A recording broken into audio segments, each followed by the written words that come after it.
Mes chers amis, Boker Tov, nous nous retrouvons pour ce mardi matin et nous dédions notre cours à la mémoire de Yaakov ben Rivka, Félix Adani ben Emma Simcha, Mesod ben Johar, Eliyahu ben Yehoshua, Yosef ben Hana, Flak, Pinchas ben Rachel, Sarah Rosette bat Donna, Luciette Myriam bat Rachel, Mesoda bat Oraïda, ainsi que pour la Refoua Shelema de Shalom ben Myriam Amouyal. Parashat Hashavua. Dans la paracha de la semaine, nous trouvons le célèbre verset qui vient ouvrir la paracha. Vayiyu chaye Sarah, voici ce que fut la vie de Sarah. Mea Shana, 100 ans. Ve'esrim Shana, plus 20 ans. Ve'sheva Shanim, plus 7 ans, 127 ans. Shene chaye Sarah, voici ce que fut la vie de Sarah. Ce verset a laissé couler beaucoup d'encre, puisque nos commentateurs vont essayer de comprendre pourquoi est-ce que le mot Shana est répété à chaque fois, pourquoi est-ce qu'il est écrit 100 ans, plus 20 ans, plus 7 ans. C'est un commentaire en soi, ce n'est pas le sujet de notre commentaire de ce matin, mais la question est très proche, puisqu'en fait, nos Chachamim s'interrogent sur apparemment une répétition qu'il y a dans ce verset. En effet, au début du verset, il est écrit « Vaïyush chaye Sarah », voici ce que fut la vie de Sarah. Et à la fin, on redit « Shene chaye Sarah », voici ce que furent les années de la vie de Sarah.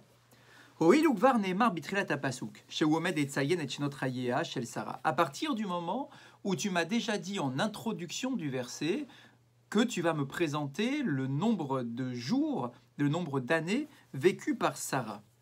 Pourquoi est-ce qu'à la fin du verset, on a besoin de nous répéter à nouveau « Shene chaye Sarah », voici les années de la vie de Sarah. On a déjà compris au début du verset que tu allais nous dire quelle était la longévité de Sarah. Pourquoi répéter à la fin du verset « Voici ce que furent les années de Sarah ».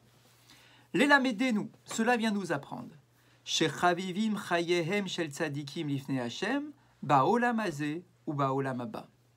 Nos maîtres vont avoir une lecture de ce verset qui vient nous apprendre qu'aux yeux d'Akadosh Baruch Hu, la vie des tzadikim est chère, que ça soit dans ce monde-ci comme dans le monde futur. Ma kavana, qu'est-ce que ça signifie de considérer que la vie des tzadikim est chère aux yeux d'Akadosh Baruch Hu dans ce monde-ci comme dans le monde futur? L'Omar, pour nous expliquer. She'en evdel ben tekufatam ba prosdor ba olam hazeh le ben chaya netzar shelahem ba olam haba. Vous savez, on a l'habitude de dire que ce monde-ci n'est pas la finalité de notre existence. Ce monde-ci ressemble plutôt à un couloir, à une antichambre qui nous permet d'accéder à la chambre du palais, c'est-à-dire que on a besoin de vivre sur cette terre 70, 80, 90, 120 ans. On a besoin de vivre sur cette terre pour réaliser des mitzvot. Parce que ces mitzvot nous permettent d'accéder à une place de choix auprès d'Akadosh Baruch Hu après 120 ans dans le Olam Haba. Mais les tzadikim, eux, pour eux, il n'y a pas de différence entre leur vie sur terre et la vie dans Olam Haba. C'est-à-dire, leur vie dans le monde matériel est semblable à leur vie dans le monde spirituel. Ils ont tellement de convictions, ils sont tellement en mesure de s'adonner à la connaissance de Dieu, à l'accomplissement des mitzvot, etc., dans ce monde-ci, que pour eux, finalement, ce monde-ci est aussi important que le monde futur. Ce monde-ci n'est pas un écueil pour eux. Ce monde-ci n'est rien d'autre qu'un monde dans lequel ils arrivent à proclamer l'existence de Dieu et à se comporter avec des midot exceptionnels, ce qui est exactement équivalent à ce qu'ils peuvent avoir dans le Olam Haba. En un mot, cela vient nous dire que dans ces mondes-ci, leur vie était totalement spirituelle, en tout cas animée par une très grande spiritualité.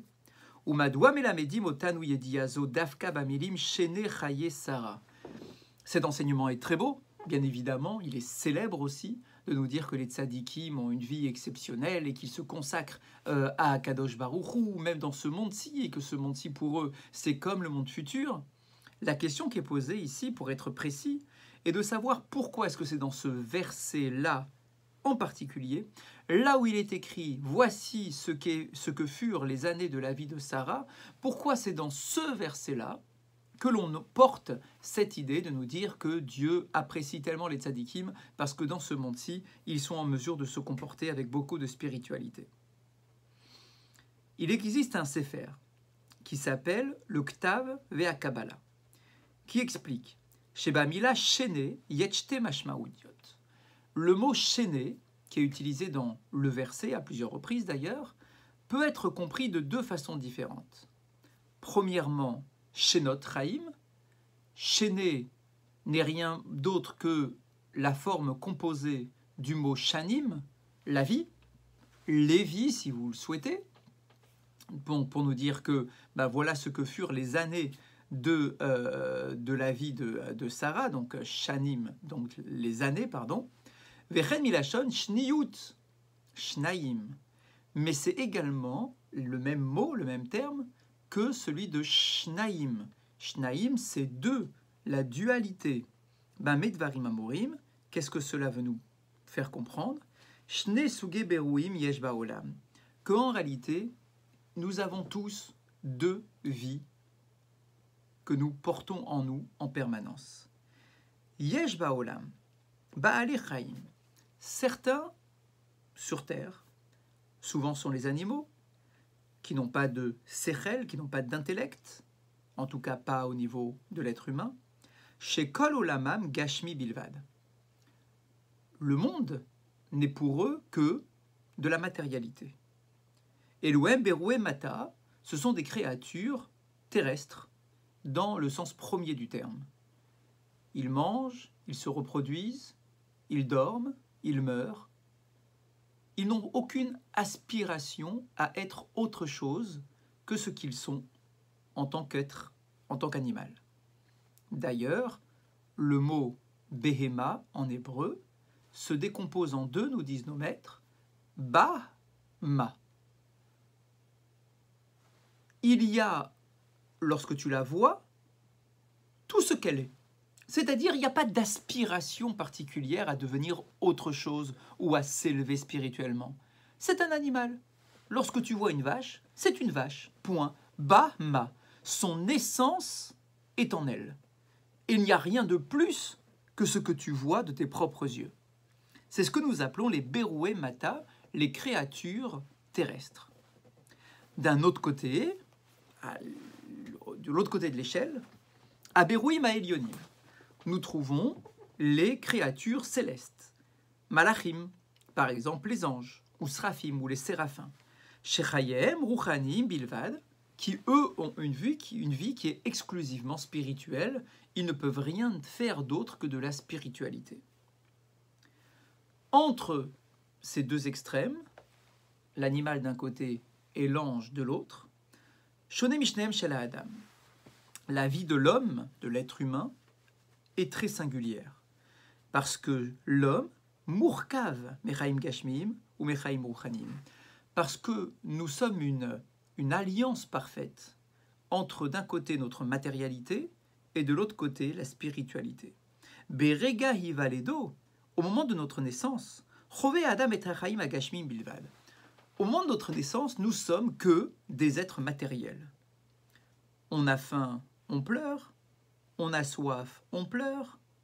J'ai besoin d'affection. J'ai besoin d'être porté. Je veux dormir. Toutes mes préoccupations sont liées à mon corps et à la matérialité.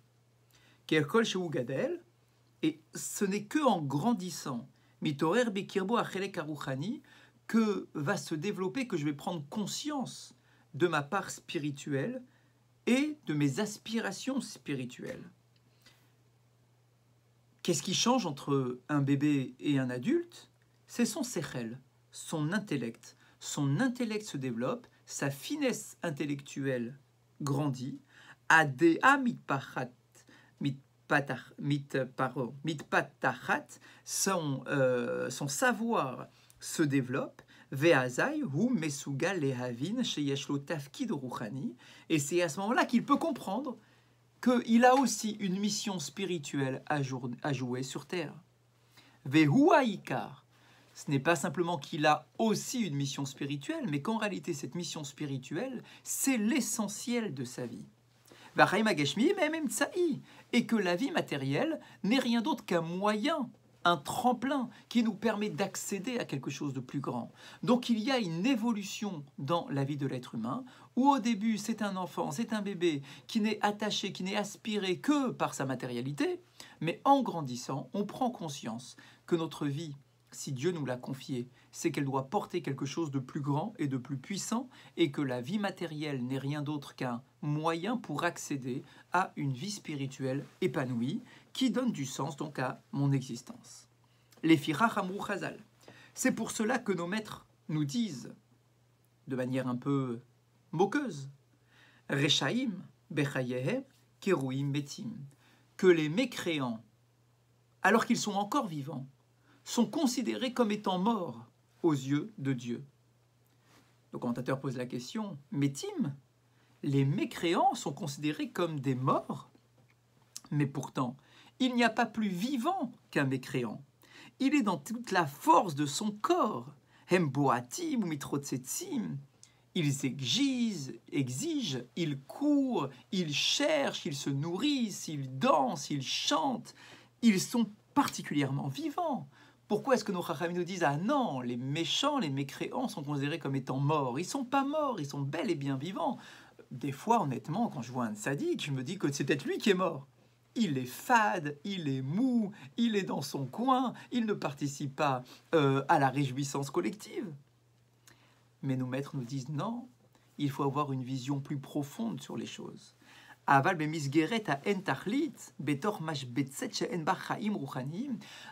du moment où effectivement tu considères qu'ils n'ont pas d'objectif à atteindre d'un point de vue spirituel, ils n'ont pas d'aspiration, ils n'ont aucune élévation, ils ne sont rien d'autre qu'un enfant qui n'a pas évolué.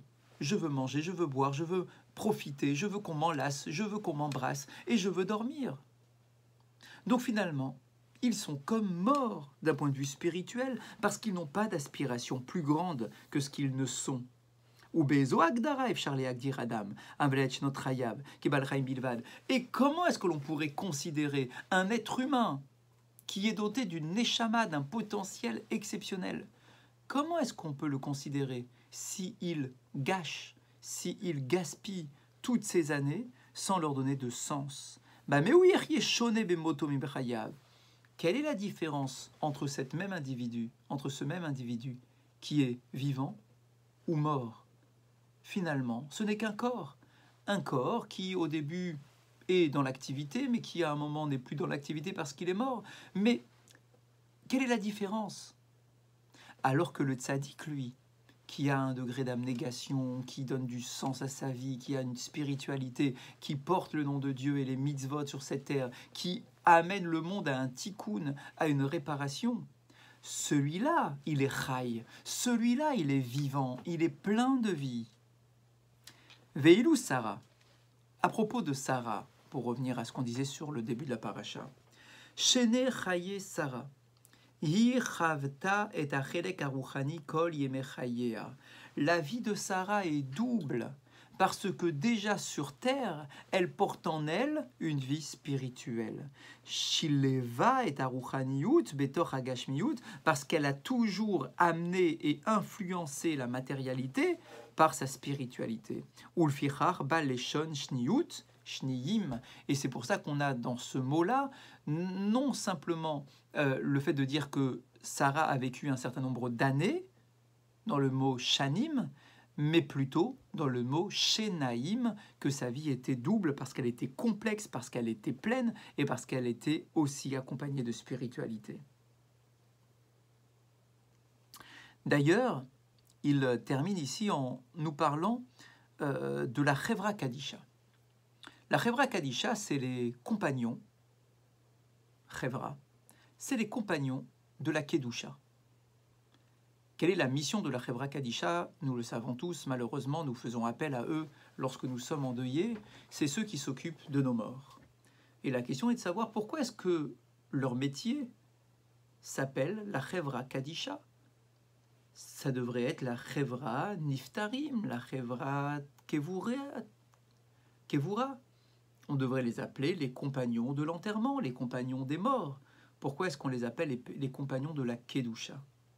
Eh bien parce qu'on espère que nos défunts ne soient pas simplement défunts, mais qu'ils aient porté en eux de la Kedusha, c'est-à-dire qu'ils aient eu dans leur vie des projets de spiritualité, d'élévation, et que grâce à cela, alors ils soient considérés comme des Kedoshim et pas comme des Niftarim. Ils ne sont pas simplement considérés comme des morts, mais ils sont considérés comme des êtres saints et sacrés.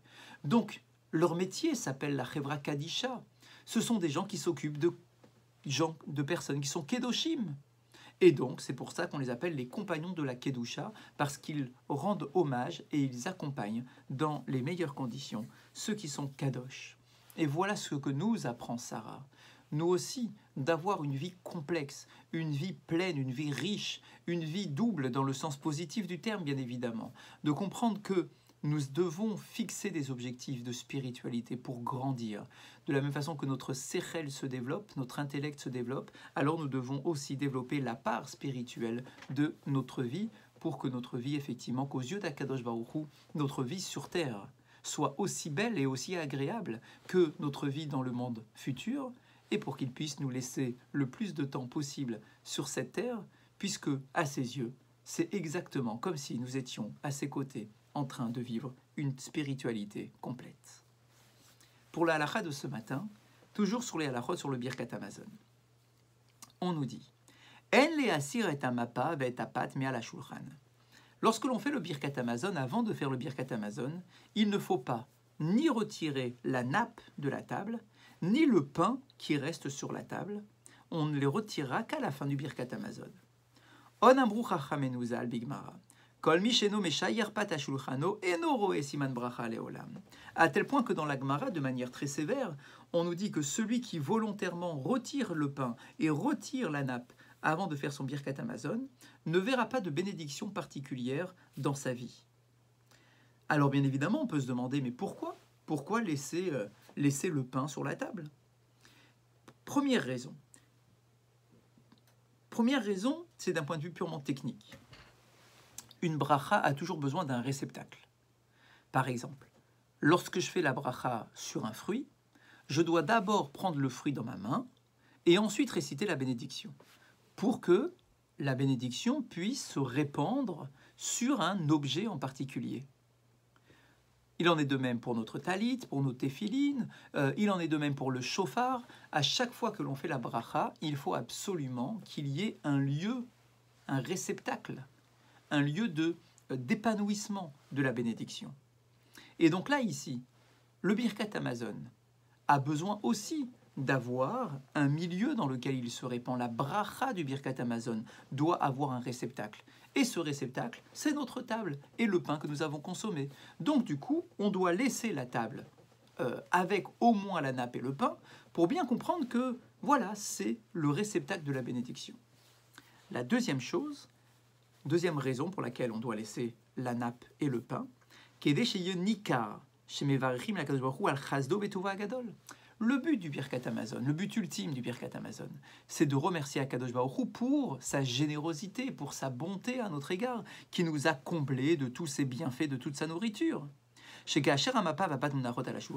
Et donc lorsque je laisse le pain et la nappe sur la table, alors je vois effectivement les restes de mon repas, je vois que j'ai bien mangé, je vois qu'il me reste encore du pain et que l'abondance n'est pas terminée, que je suis déjà rassasié et que pourtant il reste encore de la nourriture sur la table.